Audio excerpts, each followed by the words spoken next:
Welcome back to another edition of Distance Learning 101. I'm Greg Ellis with the Tupelo Public School District, and today I'm excited to be joined by Leslie Talley of Lawhorn Elementary, a second grade teacher.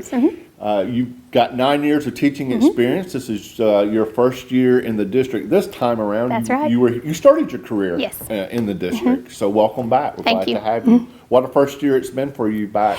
Indeed, here. absolutely. All right, so we kind of tell us what you're going to be teaching us today. Today we're going to be focusing on asking questions about a fictional text. Oh, I love this. Kind of some reading and comprehension type Absolutely, of deals. absolutely. All right. Well, hey, I know you got a lot planned for us, videos and all kind of stuff. So we're going to go ahead and just dive right in. Okay.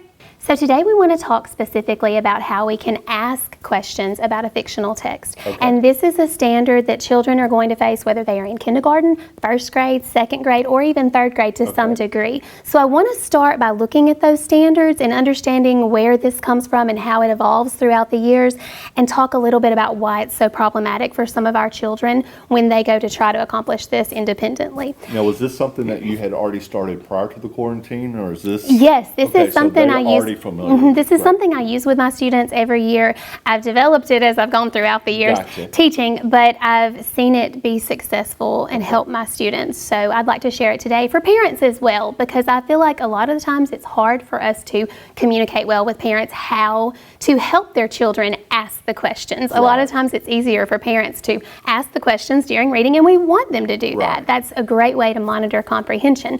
But when it comes to reversing that role and having children ask the questions, that's a little more challenging. That is more challenging. So one reason is this standard actually begins as a language standard. Okay. In kindergarten, it's not a reading standard at all. This is a language standard because we want children to understand how to use question words to ask questions. Okay. And once they master that, then in first grade it evolves into a reading standard, because then we want them to apply that knowledge to ask questions about a text. Gotcha. As we go through second grade, we continue to develop that, and we use those question words to target specific details in a text.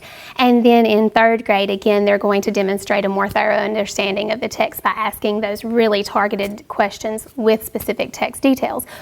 What we see very often, though, is that our children come in and they don't have that complete fluency with switching between statements and questions. And so it becomes confusing for them when we say we want you to ask a question about the text. They're not quite sure where to start. So we have to provide support as teachers in the classroom and as parents at home to help our children understand where to begin when I'm going to ask a question, but also how to make sure that that question is well connected to the text. It's a building process. It is very much a building process, absolutely. And sometimes you have some gaps there. Oh, sure. So this strategy I like to use really helps to overcome those gaps. Okay. Because we're going to support them with that language skill while connecting it to their reading comprehension. Okay, so we're merging the two here a little bit. There you go. Okay, so what I want to do is explain this little strategy that I use with my students, and then we'll go into a text and practice it a little bit today. I'm not going to put you on the spot. I'm not going to make you do a lot of work for me. You'll mostly just get to listen and learn. Awesome. No test at the end. No test today. So what I start with my students is I ask them, well, what do we do when we want to ask a question in class? And they're familiar with this. We raise our hand. Right. And so we start there. And I tell them we're going to use that hand to help us ask questions about the text, just like they use their hand to ask me questions when they don't understand something. So we're going to use our hand, and we're actually going to assign a question word to each finger. So I'll demonstrate this. Now, I'm right-handed, so I'm using my right hand, my dominant hand. If your child is left-handed, then it's reversed, and they're using their left hand. But the important part of this is that you keep that left to right progression, because we always keep that when we're teaching reading and writing skills. So if they're left-handed, they're going to start on the pinky and work their way across. Great. But because I'm right-handed, I'm starting on my thumb.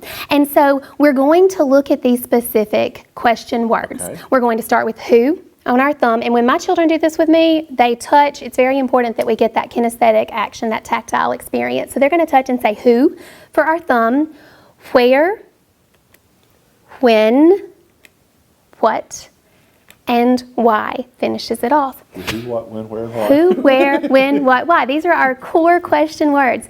And one other thing I do to take this a little further and incorporate a little phonics here is I ask them to look at these words and tell me if they notice anything these words have in common. And for our second graders, and first graders probably too, right off the bat, they notice that WH consonant digraph at the beginning. So I'm going to further extend this and help support their phonics here a little bit, because we have to teach these words as sight words often. So I'm going to tell them we are literally going to trace a WH on our hand now. So we're going to start, again, if you're left-handed, you're starting on the pinky, but because I'm right-handed, I'm going to trace W, H, and connect it in the air. And it's very important that I connect that H on those last two fingers. We'll see why, metaphorically speaking, later.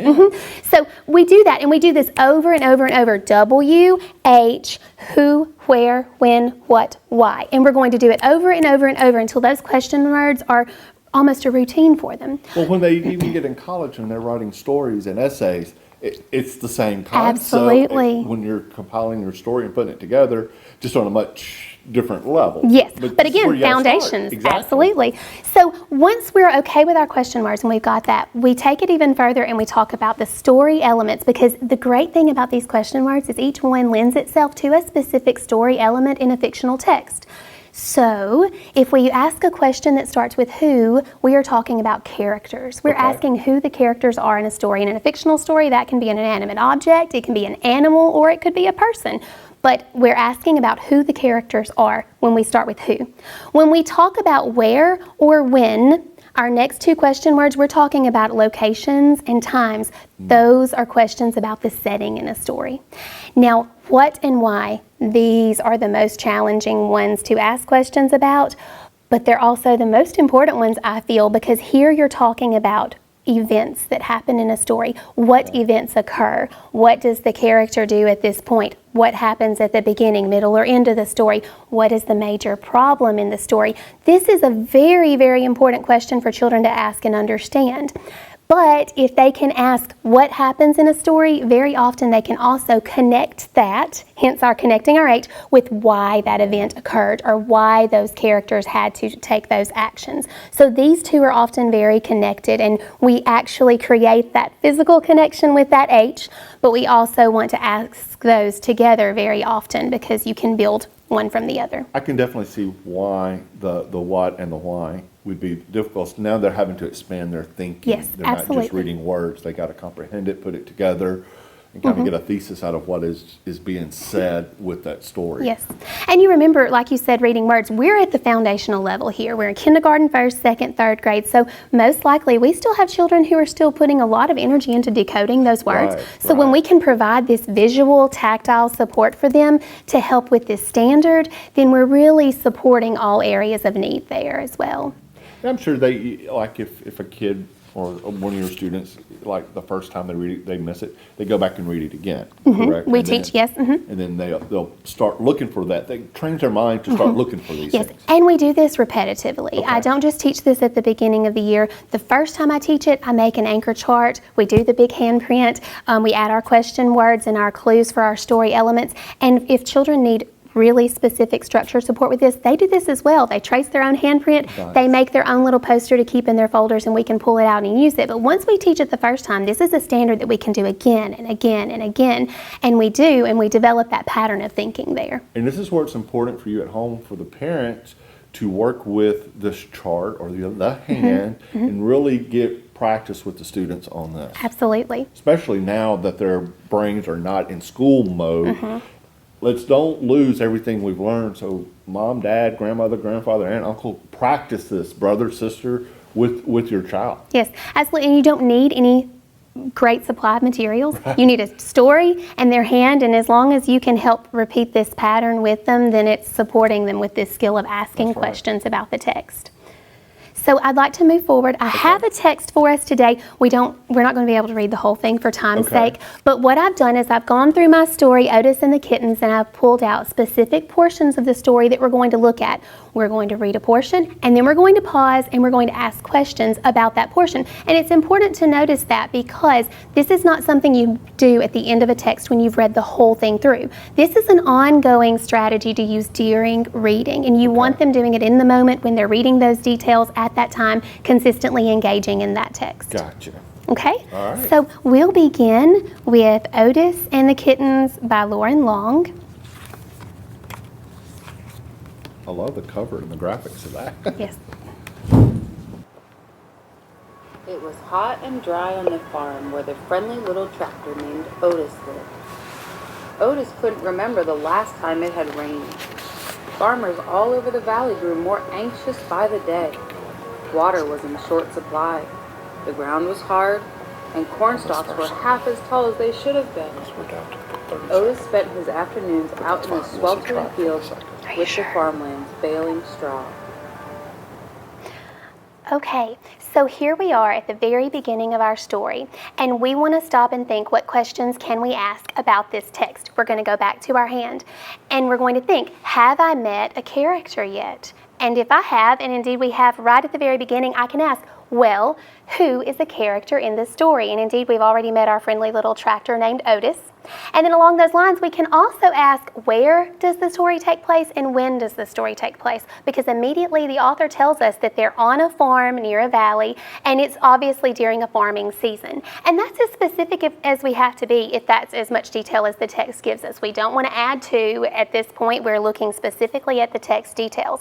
But one other reason I love to use this strategy is because the more you use it, children will start to see this pattern of, at the beginning of fictional stories, authors introduce characters, authors introduce settings. That's one way they help the reader immediately connect with the text, and they're going to notice that pattern, which then in turn helps them later when they're in a situation where they have to compose a narrative or a piece of creative writing. They understand this craft of writing, that authors start by introducing certain elements like the characters and the setting. And it's also in the headline or in the title of the book, too. Yes, So yes. It's kind of a giveaway. All right, well, great. We're going to take a quick break, and when we come back, Ms. Talley's going to take us on to the next portion of the book. We'll be right back. This is Distance Learning 101.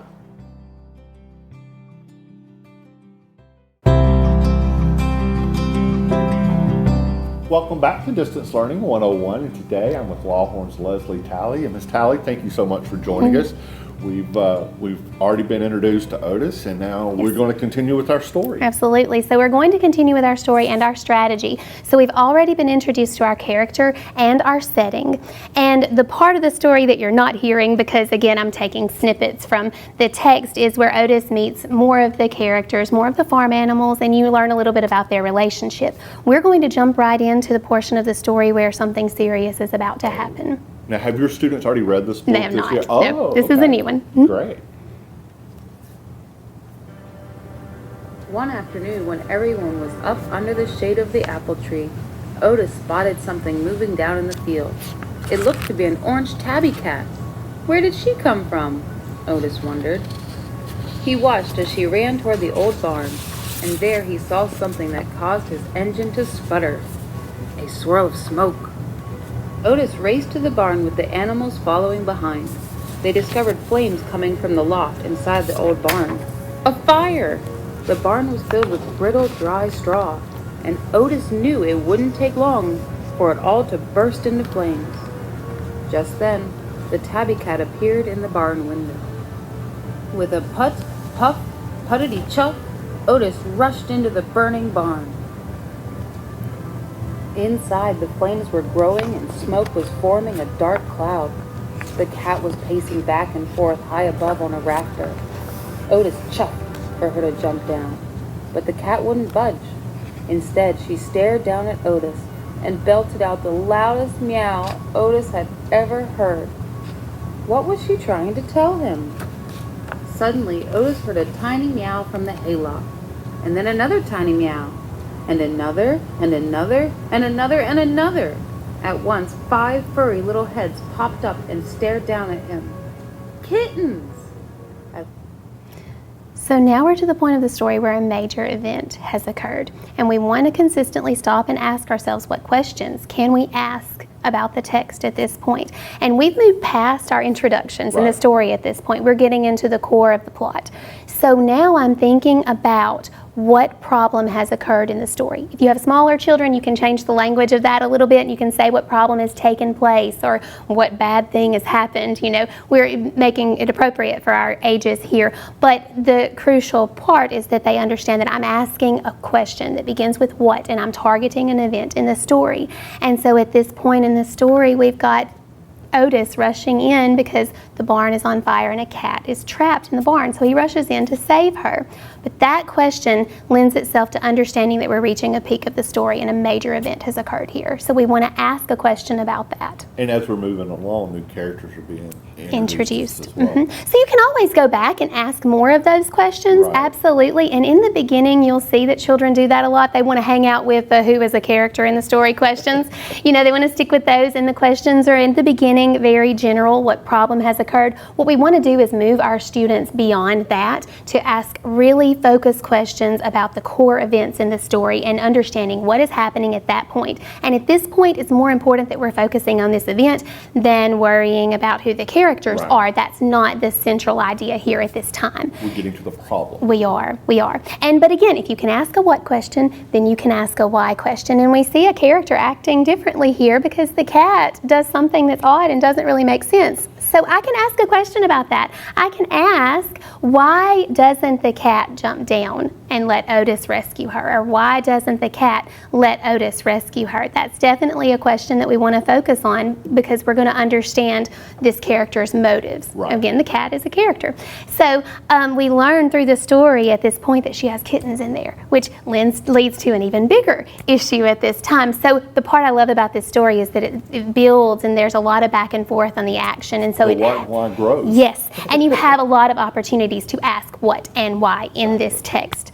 So again, we're thinking about that recursive nature though between this, and as children understand this in their reading, then they can also apply that to their writing later as well, understanding how to develop these ideas. And asking questions is a very complex way to develop that. So we'll continue with our story. We're going to jump ahead because Otis does get the kittens out, and when he gets out of the barn, he realizes that there's another problem, that they're missing one kitten. So Otis rushes back into the barn for this little left behind kitten, and he does get that kitten out.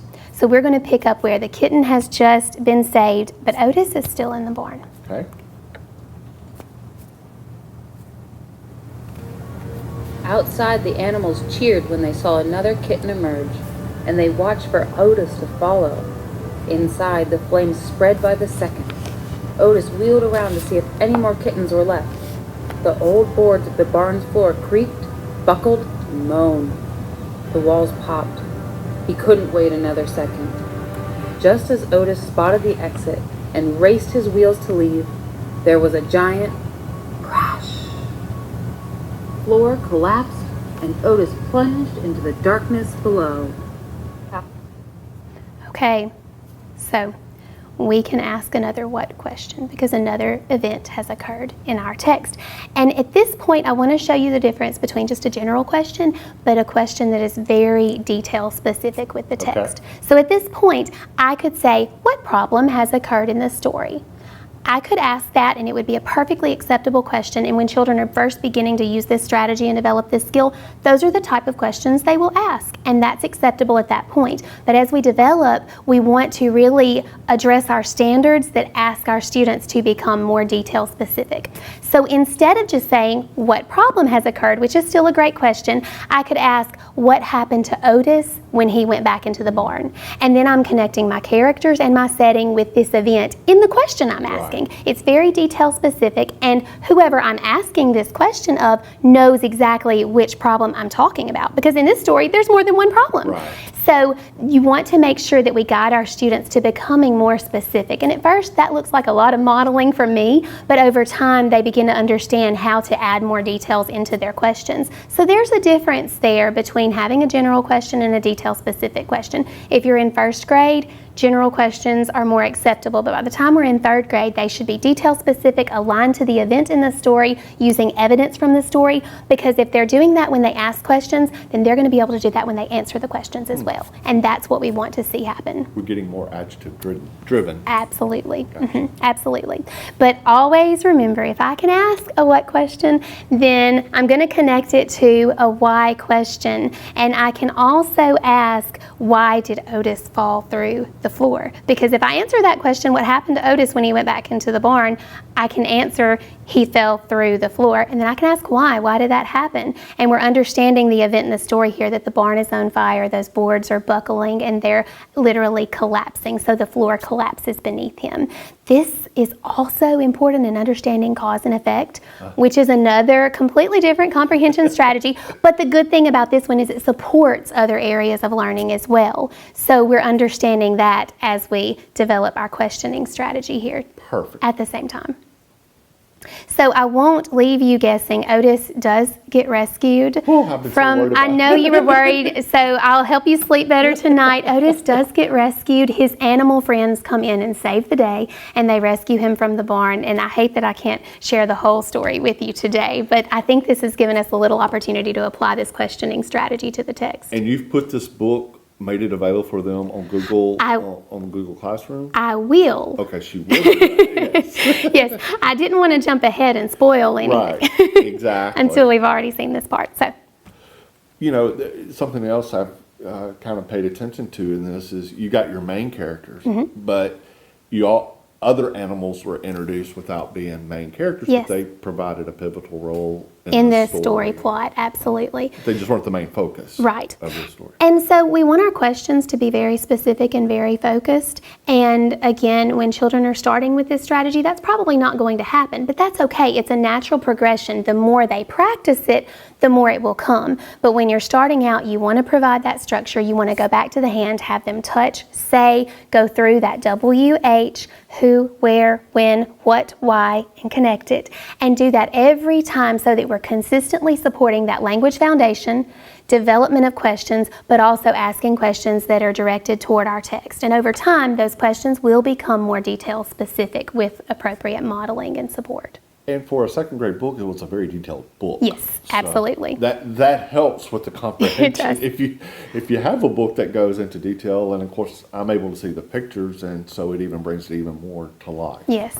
Well, Ms. Talley, thank you so much for joining us today. It was a lot of fun, and please read the book. I'm going to go home and read the book. So anyway, thank you for joining us this morning. Ms. Talley, again, thank you. And we will see you next time here on Distance Learning 101. I'm Greg Ellis.